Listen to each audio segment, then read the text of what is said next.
Hello and welcome to my Little Book Love podcast. I'm your host, Miko Books. I have zero credentials to host a podcast other than the fact that I love books and drama, and boy, has it been a summer of books and drama. So, this episode is releasing July 20th. By this point, you've probably heard about the Mckays' ultimate road trip disaster? To some, not to me. It's whatever you make it out to be. If you were fortunate enough or unfortunate enough, depending on how you look at it, to have participated in the Mckays road trip, how was it for you? I know that I've heard a lot of people going back and forth about it. On the day of, there was a lot of mixed feelings about it. A lot of people were very unhappy about it, a lot of safety concerns. So I'm very interested to see what you've heard and what you experienced if you went. If you have no idea what I'm talking about, the bookstore Mckays decided that for their 50th anniversary, they would host a 570-mile road trip that hit stores in Nashville, Chattanooga, Knoxville, Winston-Salem, and Mebane, which I called Mebane the whole day until a very sweet friend of mine messaged me on Insta and was like, no, that's not how you say it. So that's a little embarrassing, but let's get back to the road trip. If you went, I think that everyone had a very different experience, whether you started in Mebane or Nashville. I saw that a lot of people that started in Nashville had a great time and a very smooth and easy experience. So that's very cool. I started in Mebane. We went down the night before, my sister Haley, my boyfriend Olaf, and me, and we were so excited. We booked an Airbnb in Mebane. We get there, it's late at night because we went Monday night, and we stayed at this place. I love Airbnb. I love it. I love to book trips. I love to go places.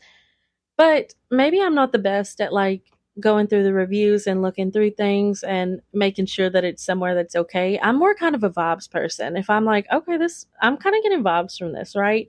And it looked like Bridgerton. And I love Bridgerton. So that was just good also.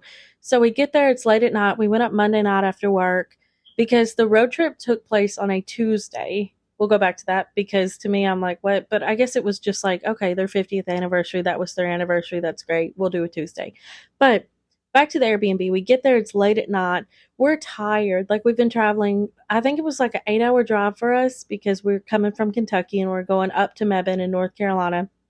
And we had these expectations that we're going to have such a fun road trip. We got snacks. We had we were listening to books in the car and music and we were having a great time. And honestly, it was fun. We get there, we're tired.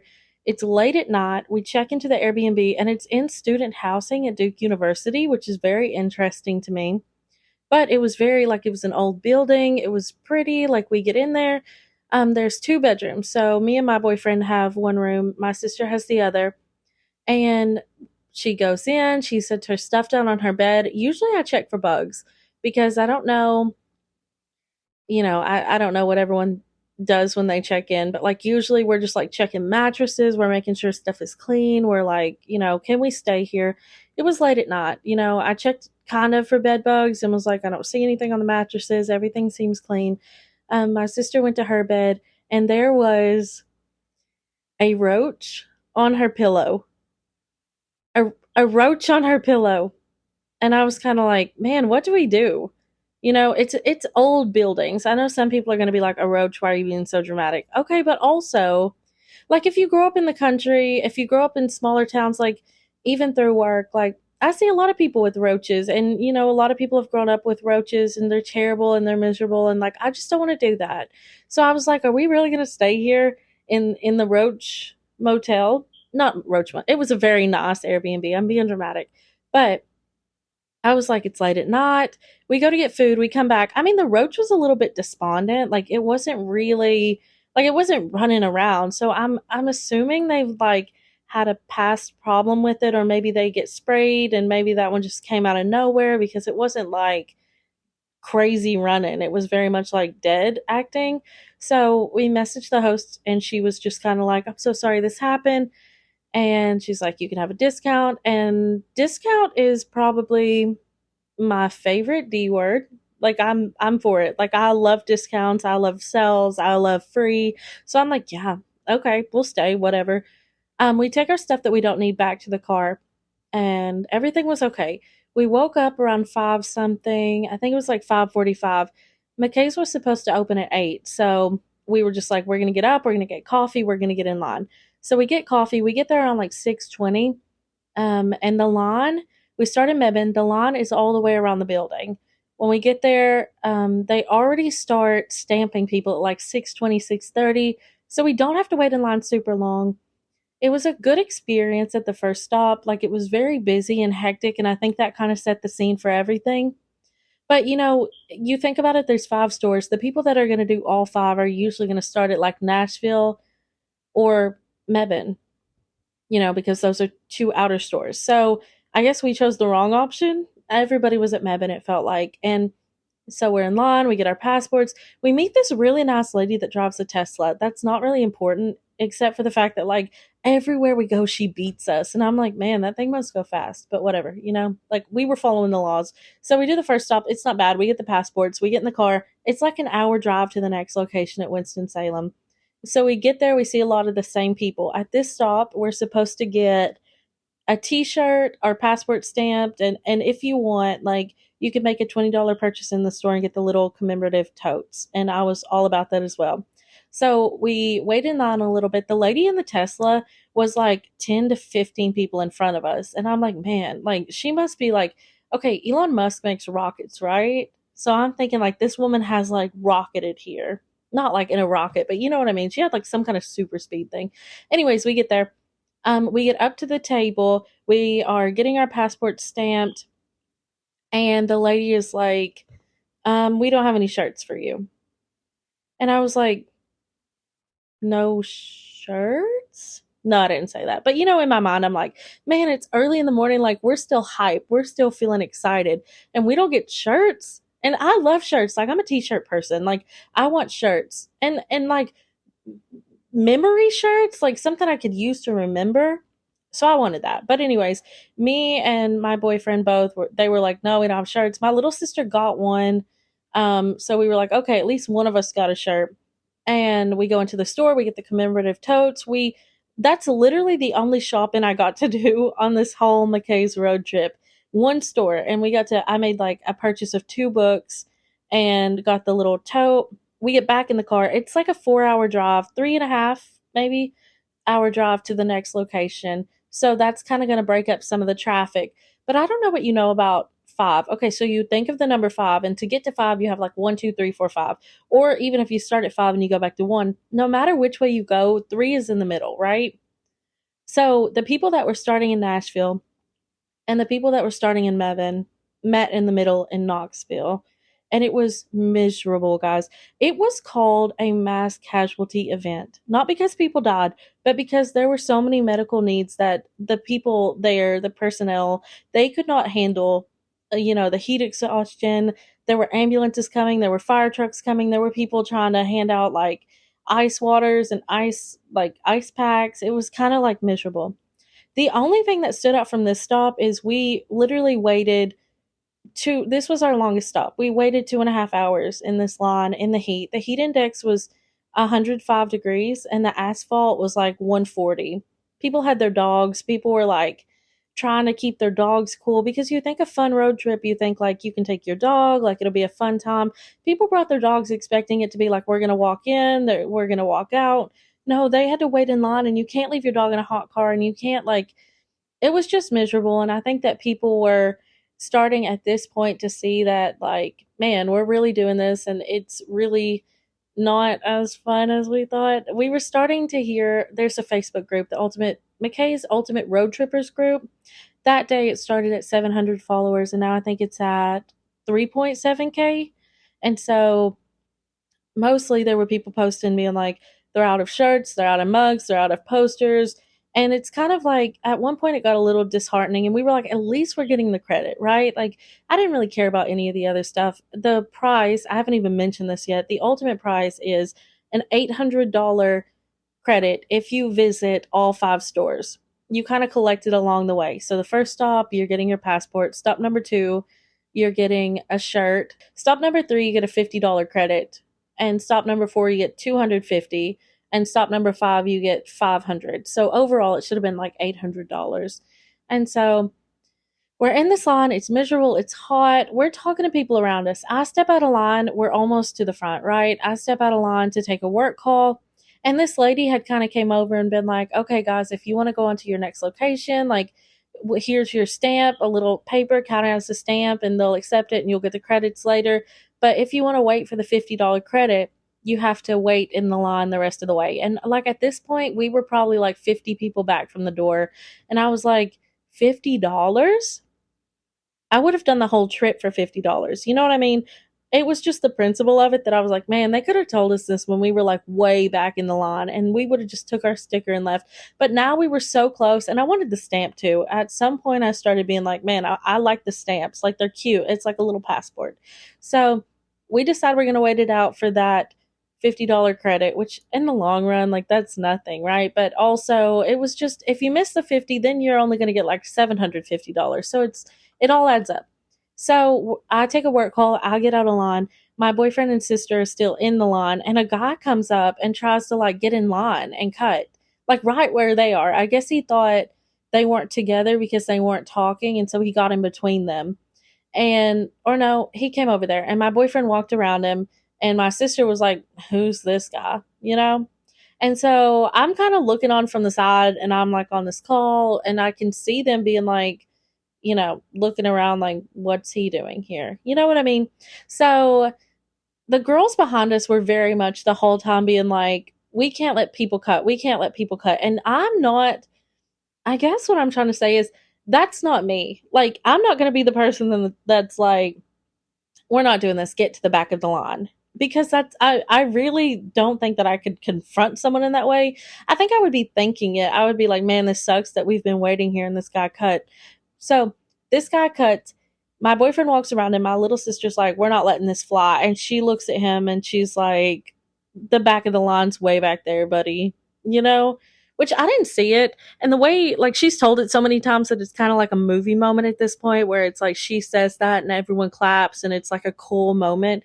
But I mean, I don't really know how much I believe that. I believe she was just kind of like, go to the back of the line. You know? I don't think it was really like a Hollywood moment. Anyways, so that guy's kind of like, he tried to call a friend over to cut too, which is crazy. I mean, like, you're going to cut whatever, but you're going to call and get your friend to come up there too is kind of like, at this point, whatever. So he decides to go in the exit and try to get in line that way and like cut around the people in the store. And he comes back out when we're almost in the door. And my sister Haley's like, good job, you beat us. And she was like clapping for him. And I'm like, at this point, that is so petty, but also okay. Like everyone was thinking it, like we were done. And that guy was like, I didn't get it stamped. They didn't let us get it stamped. And we're like, okay, we didn't really believe it. So we get in, we get stamped. It was so chaotic in there, guys. They just stamped it at that location. They were like, at the last one, they said, go in, tell them you didn't get a shirt. They'll give you a shirt. So I tell the guy, I didn't get a shirt, and he was like, those are gone. Like, we're never reprinting that. That's just what it is. Like, we're so out of them. And I was kind of like, oh, okay, But I mean, it's whatever. We still got the credit. We go, we're pulling out, and guess who we see? That kid and his friend that tried to cut lawn are standing on the street, like walking down the road to get back to their cars, and they take a picture of us. What does that even mean? You know what I mean? It was just like a weird situation where it was like, why? But also, whatever. So we're going. We head to the next stop. So that was Knoxville. We have Chattanooga after that. It took us a little bit to get to Chattanooga, but we got to line up inside the store, which you would think at that point, like, oh, you could have done some shopping. Like, okay, I guess we could have, but it was just like the line was moving pretty quickly. And so the only shopping we got to do was like looking at the shelves as we walked past them to the door.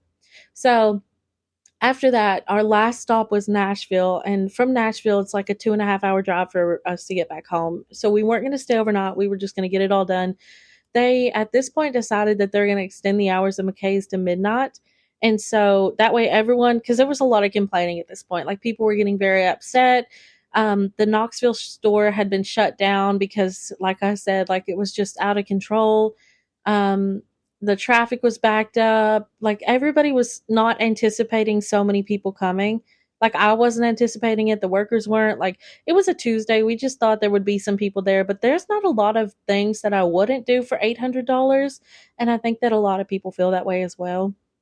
So in the long run, I feel like that was a lot of money to offer, and they're out that much money. There were thousands of people that came. So however many thousand people came times $800 per person is crazy. So this happens.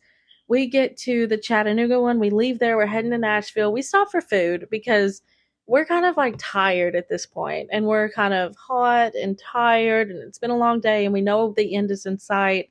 It took us like 4 hours to get from Chattanooga to Nashville. I don't know how much you know about that, but it should have taken like two and a half, I think. I don't really know.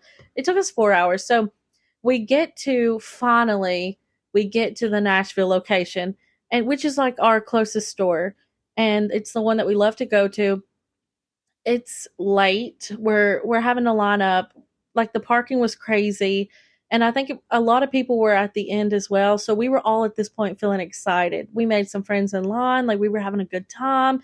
We lined up all the way down to the road, but the line, like it felt like the end was in sight. So hope was not lost. That's very, like that's important. We didn't lose hope. We were very excited. We get up there to the end, and the guy that we get, it like he didn't have a stamp, which doesn't sound like an important thing, but like I'm so excited to be up there. I'm so excited to get stamped, and he didn't have a stamp, and I was kind of like, "Do you have the stamp?" Because at this point we have 4 stamps, and some people didn't even complete all 5 stores. Like a lot of people don't have the stamps, and at this point I was like, "I just want my little passport stamped." You know what I mean? I don't know. I guess in my head now, I think it was just the stress of the day, and I was kind of making it like a bigger thing in my mind, like, oh, it'd be so nice to have this like memorial thing, not memorial like a death, whatever, you know, crazy to say memorial thing, but like a memory. That's what I'm trying to say. It'd be so fun to have this memory and to be able to preserve this. And it's the 50th anniversary. The guy was like, I don't have that at my station. So he gave me the credits, and I was like, done. And then I was like, am I really going to end this way? Like, am I really gonna end with like 4 out of 5 of the stamps? And like I'm saying now, like my mind is clear now. It's not the heat of the moment, and it's not. So I kind of was like looking around. I found a guy in one of the stations that had the stamp, and I went there, and he stamped it, and they were so nice. Like all the workers were so nice, and they kind of understood how hectic the day had been. And I know they were so overworked and overwhelmed. So I'm thankful for all of them and everything that they did, and I'm thankful for the trip and the experience that we got. On the drive home, I literally, like I said, it was 2.5 hours. I literally thought we were going to die. I just thought, like, I'm the one driving. My boyfriend was sleeping. My sister was in the back playing on her phone. Like, I was kind of like, am I even going to make it home? It was a situation where I just, when you try to think of the future, or you try to, like, sometimes in my mind, if something is extremely boring, or, you know, I try to think ahead, like at least at the end of the day, I'm going to be home and I'm going to be in my bed. And like, I try to do, I don't know if that's positive thinking. I guess it's positive thinking because I'm trying to change my mindset about something. So I'm thinking ahead. I'm positive. I could not envision myself home in bed. Like I think I was just very tired, but it was also like I was just almost certain we were going to die just because we had drove like 1,300 miles. This was a 570-mile road trip. So I guess like that adds up, right? But when you do so much traveling in a short time, it can feel kind of unreal. And that's where I was. I was like, man, there's no way we made it up there and we made it back and like everything was okay. But we did. And we got the credits and we had a great time and we met people. I've kind of held off on making a post on Instagram about this because it was a good, like, the outcome was great, right? Like we had a positive experience. We got to do something that's a once in a lifetime thing. It was a bookstore hosting a road trip, right? So it's like something out of a movie. It was something that I would do again if I could. But at the same time, that day was it was miserable, guys. It was hot. You know how it gets when you travel with people for a while. Like we'd been stuck in the car together. We kind of were all done, and like my boyfriend lost his ID at one point. My sister didn't want to drive. Like we just got to a point where it was like we couldn't agree on what audiobooks to listen to in the car, which I was like, let's just listen to the graphic audio for A Court of Thorns and Roses, which is my go-to when everyone's in the car book. Like, which is kind of crazy. I know you're like, why would you listen to books when everyone's in the car? But when you're traveling, my mind needs something to do. And it's a movie in your mind. That's literally their tagline. Graphic audio is the best. But, anyways, back to the story. We made it. We had a great time. I haven't posted on social media about it because I feel like there's not a way for me to do that where I could accurately depict how it was for us without sugarcoating it. I think on social media, we have a tendency to make things look better than they are or to make things seem greater than they were. And I did stories from that day. Like I was posting stories all day long. And I know from that, you probably couldn't see how much of a struggle it was at points. But we had a good time. It was great. I would do it again. I think that it was, I don't want to say eye opening, but I would almost say eye opening because of the fact that, the book community is huge and it's full of so many people and so many diverse, people that love reading, people that love audiobooks. Mckays also sells like action figures and like comics and electronics and like, musical instruments. They sell so many things. So, we got the chance to meet with people all around the country and so many diverse people, and it was just great. It was a good experience, and it's always fun to feel like you're a part of something bigger. And that's what the road trip was for me. It was just kind of, it was something bigger, and it was, honestly, it was kind of amazing to see so many people come together. There were times when it was frustrating and when people were acting crazy and the morals got pretty questionable, but at the end of the day, like, we're all just people that love absorbing music, books, movies, like, we make it a part of who we are. And it's just amazing to see so many people like what I like, and so many people connect with things that I enjoy. So it's just been a great, like I said at the beginning, it's been a summer of books and drama. The road trip drama was, it was what it was. People made things out to be worse than they were. People really did get extremely exhausted that trip and over, like the exhaustion was crazy. And I know people were pretty miserable, but we all, I mean, everyone that did it got the credit, so it was worth it in the end, I think. I don't know of anybody that got seriously hurt, so that's good. So I'm thankful for a good trip. Like I said, I travel a lot. Like, I went to Book Bonanza recently. I guess that was in June. And we did Book Bonanza. Me and my boyfriend, his family lives not far from there. So we went down, we stayed with them. It was my first and last because there won't be another Book Bonanza.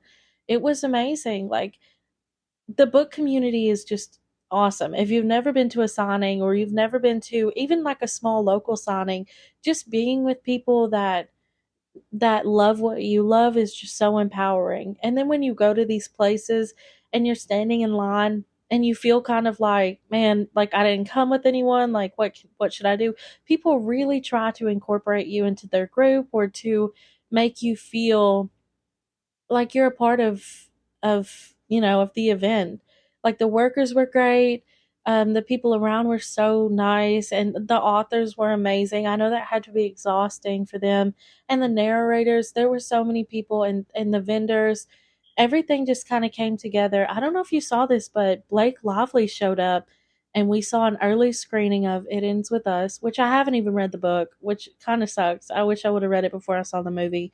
I've never read any Colleen Hoover because I think I was trying to be different for a while. I know that sounds probably so cringe, it's whatever. Not trying to be different, but when when a lot of people like something and then you see little snippets of it that's like quotes from her book or things like, I don't know if you guys have seen the big balls quote. If you haven't, just maybe Google Colleen Hoover big balls. It's like this weird little piece of one of her books that's so awkward, and I just can't even imagine reading that. So I think also maybe her writing's not for me, but the movie was really good.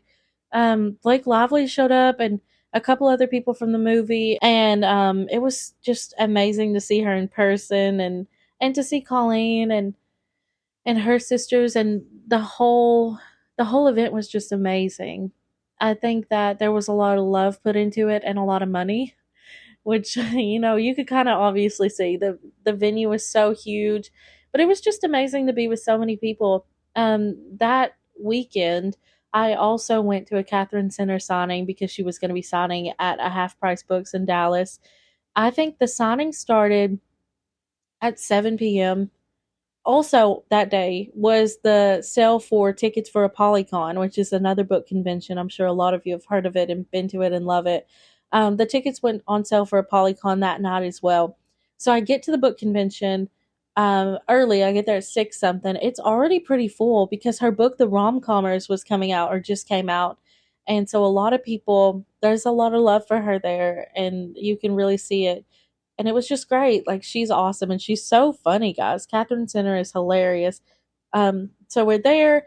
I don't even check in for the signing yet because I'm trying to get these Apolycon tickets. The signing starts at 7. The tickets go on sale at 7. So I'm like focused. So I'm there at the signing.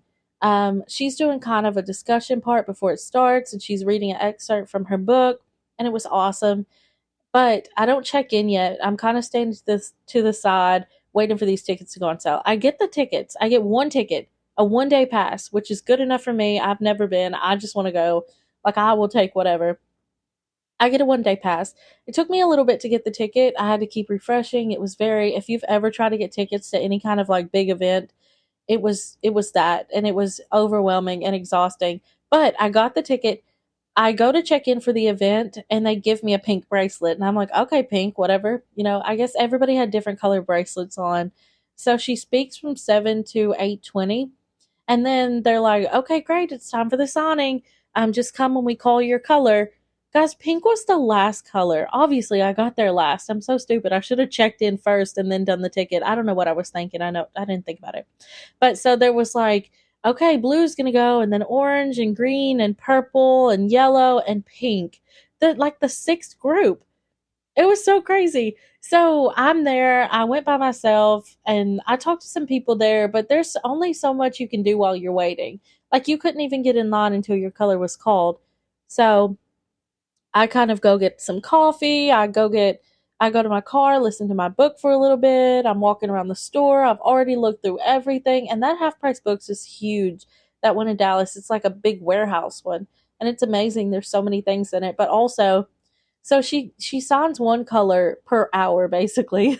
So she did blue from like 8:30 to 9:30, and then the next color took another hour, and the next color took another, and like, it was 12:40 something before I got my book signed, and I was the very last person in line. Like like number one person or whatever. Not number one, the opposite of that. Whatever the last person was. And I kind of think when you go to events like this or when you meet authors, you kind of get in your head and you're like, I should say this to them. Like, I really, like, I'm here. This may be the only time I ever get to talk to this author. I really want to let them know what I think about their books and why it resonates with me, and the love that I have for what they've written. I think that when we read something, we absorb it. It becomes something that we love, and when it's something that matters to us, we kind of think that we not really know the person, but we build something up in our minds of this author. Catherine Center is great, guys. She wrote The Bodyguard, and that's probably one of my favorite books. I love it so much.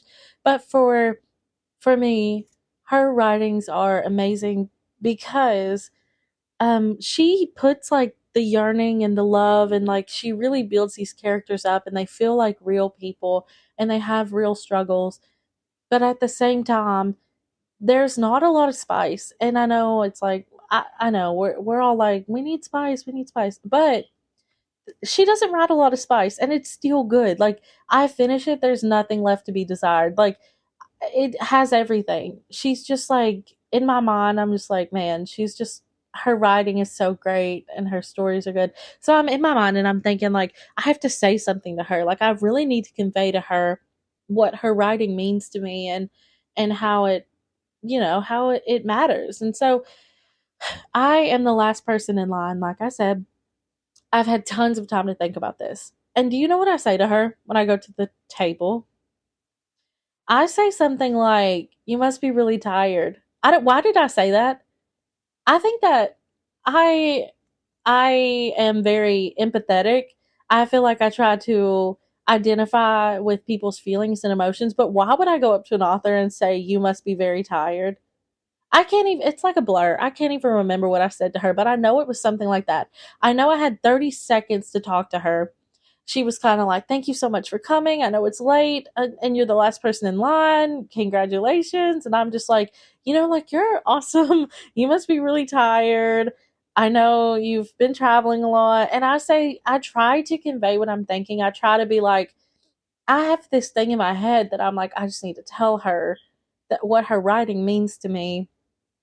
And so I'm just like, like, you write these stories and they're great, and like, I don't have to feel any kind of conviction, like religious conviction, from reading all this spice. And she kind of is like, I'm so glad. I'm so glad that you love them. And like, what can you say to that? Like, am I really just at this book conference, like, making religious confessions? What was that? I don't know. If you know me, if you've met me, I do a lot of like, is it word vomit? Like, I'm just a babbler. That's why this podcast is going to be great for me, because I think this is kind of like therapy. It's a way to talk about things and to work through things and kind of make fun of myself in a way that I can kind of be like, okay, that's not so bad. In the same aspect of making fun of myself, this is cringe, guys. I just need to talk about this to get it off my chest. I sign up for a lot of ARCs and a lot of like promotional things for other authors. I realized something today. I'm on my computer, like doing work, like looking through stuff. I have a job. So I'm on my computer. We have a shared drive through my company. And so I'm trying to pull up something from an old client, like trying to work through something. And one of the documents on my drive is something from my Bookstagram stuff. From my book accounts. Something from my book accounts has made it onto the drive for my company. And I don't know if you know anything about Google Drive, but it has like the little people symbol, like there's collaborators on it. Why is there collaborators on it? It was something like Get Pucked. It was something like not even a book that I promoted. They sent me an email, and I guess I was signed into my work account on my phone, and it opened on the Google Drive for my office. And I can't get rid of it, you guys. Someone help me. If you're listening to this, I'm freaking out a little bit because I've tried 3 times to remove it, and the collaborators are on it. Does that mean that my people I work with have viewed this document? Please, if you know the answer to that, do not tell me.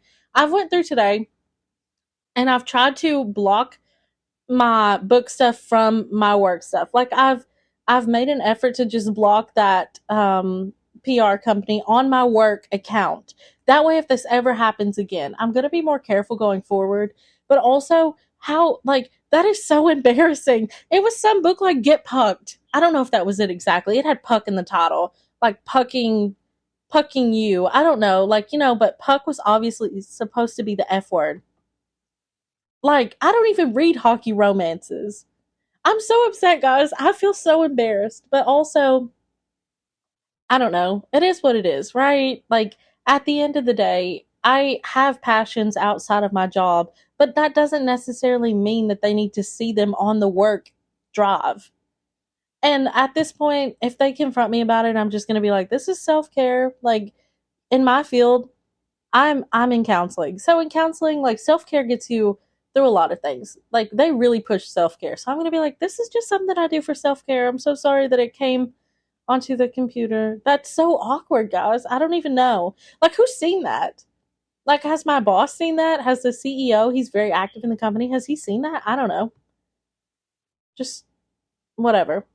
Now that I've talked about it, I can just push it from my mind and act like it didn't happen. And if anyone ever asks me about it at work, I'm just going to be like, I'm sorry. I guess it was just an accident. Or I could be like, with older people, you can write a lot of stuff off as spam. So I'll be like, it's just some kind of spam. I think we were hacked.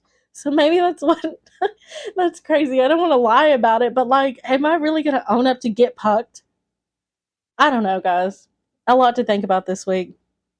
But speaking of arcs and promoting things, I read a lot of arcs. I love, um, I love ARCs. Like, I love reading advanced copies of books. I love collecting the little paperback ones. I have them all on my little shelf. And it's just something fun to do for the bookish community and in the bookish community. So if you don't, like, something easy that you can do is follow PR companies and sign up. They give free books usually, like you can get them on your e-reader or they'll send physical ones out. And sometimes they even send like fun PR boxes. So we'll just turn this into something positive. If you need help, like a lot of times you can email a publisher as well. If there's a book coming out that you would love an advanced copy of, you can email a publisher. If you don't know what to say to them, I kind of have a prompt written up.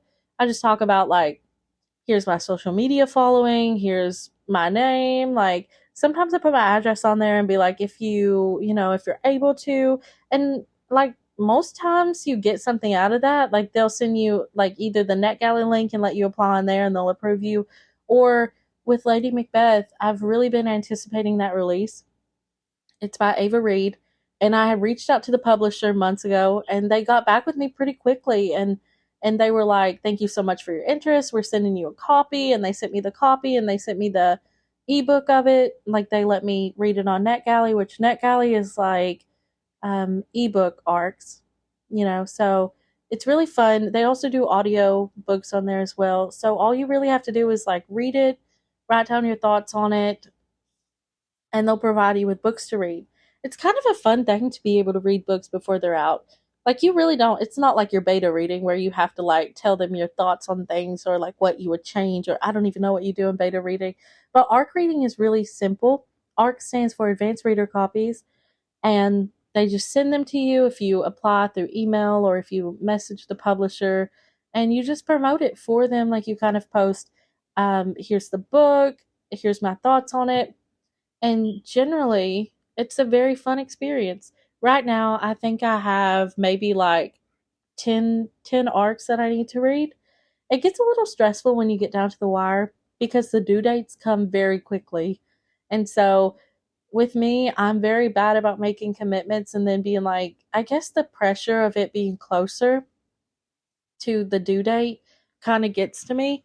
And in school and stuff, I was always like a procrastinator. I work better like knowing the due date's coming up. I've got to get it done. With books, it's not like that because I'm a slow reader. And it literally will take me so long to finish things. And most times, like I have a book club. My book club, we meet online like once a month. It's called My Little Book Love, and it's a book club. It's a very similar name. I'm pretty sure it's the same name, except it doesn't have podcast in the title. So we vote each month on, we pick three options of things that we would like to read. Usually it's going to be like romance, guys. So if you're looking for a book club to join, we're very friendly and we love to talk about books, and we meet once a month via Google Meets. And we vote on the title and we kind of all think like, what do we want to read? And I don't even vote each month. I said this at the last meeting, like I'm just here to hang out with you guys. I don't vote. And most times I don't even get the book read because we take a month to read it. And last month we read How Does It Feel? And I was very much like, I'm going to get this read. So I started the book. I got 10 chapters in. It was early in the month, you guys. I was anticipating I was going to finish. And book club was yesterday. I did not finish. And I even bought the audiobook for it and put it on like 2.5 speed. I was zooming through it and I still just couldn't. Like the end is packed with a lot of stuff. Which, speaking of the end of that, I'm not spoiling anything for anyone, but my friend that read it was telling me what happened, and I'm kind of like, what? So if you've read that, like, that's just, it's crazy. If you've not read it, check it out, I guess. It's called How Does It Feel? Um, and it's got like a green cover and it's about moths. Like it's easy for you to find. The sequel just came out. If you've read it, comment and let me know your thoughts on it. I'm very interested. Maybe spoiler free though. Also, let me know what you guys want to hear in a podcast. My plan is I'm just going to talk about books coming out. I go to a lot of book events. I think I have this year. We've already done Book Bonanza. So a Polycon will be next year. We have Book Bash in Lexington coming up. I have a signing, a Lila Sage signing coming up. So I'm just going to update you guys on like how these events go and things that are coming up, things to look forward to, books that are coming out. And I'm just really interested in getting to know what you all are reading too. So feel free to give me any kind of book recs. I'm not guaranteeing that I'll finish them. Like I said, I'm such a slow reader, and I'm more of like a ear reader than an eye reader. You know what I mean? I would rather like read with my mind, not mind reading is crazy. I would rather like listen to a book than read it, which is kind of insane because how am I going around being like, I love Bookstagram and I love books and I collect books, but I've been going through this week and scanning the books that I have on my shelf and putting them in this app. Guys, I've read like I finished one shelf. There's like almost 200 books on this one shelf. I've read 30 of them. The other like 160 something are ones I've never read, probably ones I never will read. And I have a really bad problem about subscribing to book boxes and buying special editions because they're pretty. Like, and I never read them. I'm never going to touch that and read it. It's just for looks. The girls that know. It's just for looks. Do you all read your special editions when you get them? I don't know. Is that like a common thing? I just collect them. Maybe I'm a hoarder. Am I a book hoarder? Okay. Anyways, things you can expect coming forward. We're going to talk about books. We're going to chat about what's coming up. I'm going to tell you all unfortunate stories about my life and more embarrassing things that I do. And I'm going to try not to think about that Google Drive thing. I'm going to push that out of my mind. Expect author interviews as well. If you know an author that would like to come on and talk about their book, we can do some indie authors. I think it would be great just to get to know authors and to see upcoming works. But thank you guys so much for listening, and I'll talk to you next Saturday.